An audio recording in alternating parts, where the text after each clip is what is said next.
Nous recevons Fatima Camara, ministre de la Pêche et de l'Économie maritime en République de Guinée. Madame la ministre, bonsoir et merci d'être avec nous. L'UNOC 3 vient donc de se conclure dans le sud de la France.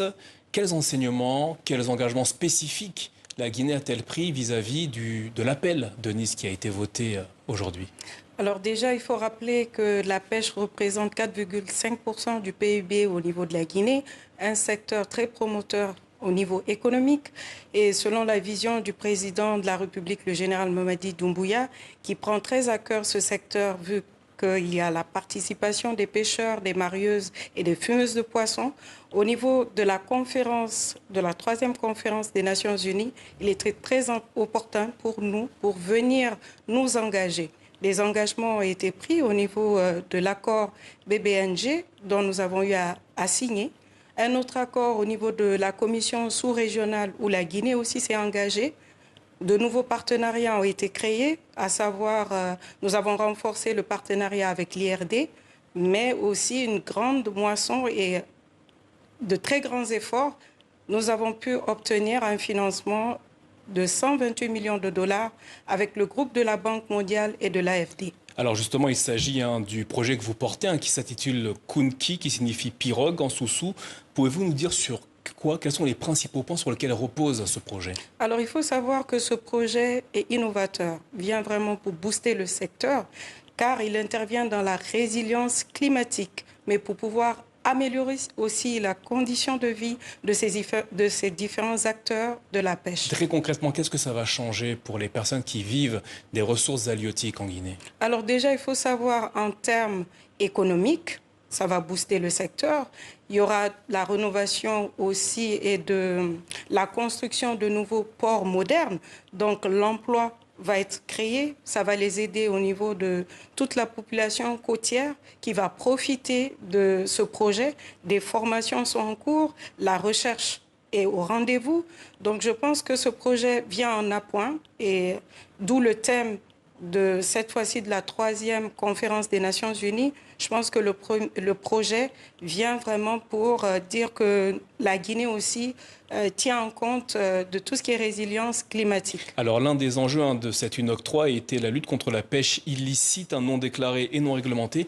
Quelles mesures concrètement la Guinée compte-t-elle ou prévoit-elle d'adopter, notamment en termes de surveillance et de régulation dans ce secteur? Alors déjà, il faut savoir que le fait qu'on a signé la convention avec la commission sous-régionale vient en appoint pour pouvoir harmoniser les efforts au niveau de la pêche INN. Et il faut savoir que la Guinée vient avec une double casquette parce que nous assurons la présidence de la conférence ministérielle pour la coopération halieutique des États membres de l'océan Atlantique, la COMAFAT, qui regroupe 22 États membres. Donc nous avons saisi ce sommet pour pouvoir échanger, afin de pouvoir harmoniser les législations, afin de pouvoir partager les expériences en termes de technologie pour pouvoir remédier à la pêche INN qui intervient au niveau... On perd plus de 1,4 milliard en chiffre d'affaires au niveau de l'Afrique à cause de la pêche illicite non déclarée. Alors, un tout autre sujet, Madame la Ministre, ce soir, le Premier ministre guinéen Bahouri a annoncé dernièrement que l'élection présidentielle et les législatives se tiendront d'ici la fin de l'année. Des questions se posent sur le calendrier proposé par les autorités. Vous paraît-il pertinent? Je trouve que cette question, elle est tellement pertinente que le secrétaire général de la présidence avait vraiment fait un point de presse pour parler des différentes décisions qui doivent être prises au niveau de la Guinée. Et je pense que le porte-parole du gouvernement va vraiment se réjouir de pouvoir partager au niveau de vos plateaux tout le programme qui est dédié aux élections au niveau de la Guinée. Alors certains opposants guinéens mettent en doute les délais annoncés par les autorités guinéennes, notamment en ce qui concerne le fichier électoral.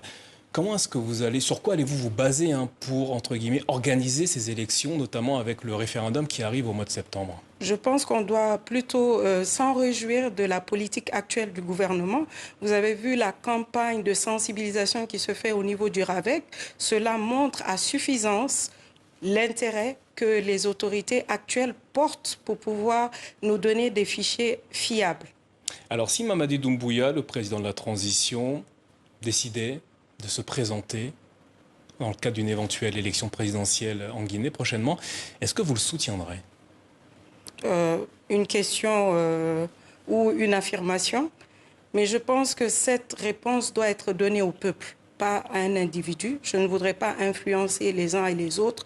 Ce que je peux dire de l'homme, c'est quelqu'un qui a une vision, il veut développer ce pays, il a l'amour pour ce pays et c'est un patriote. Fatima Camara, Madame la Ministre, merci d'être venue ce soir répondre à nos questions au sujet du LUNOC et de l'actualité politique. Ce fut un très grand plaisir pour moi. Merci à vous.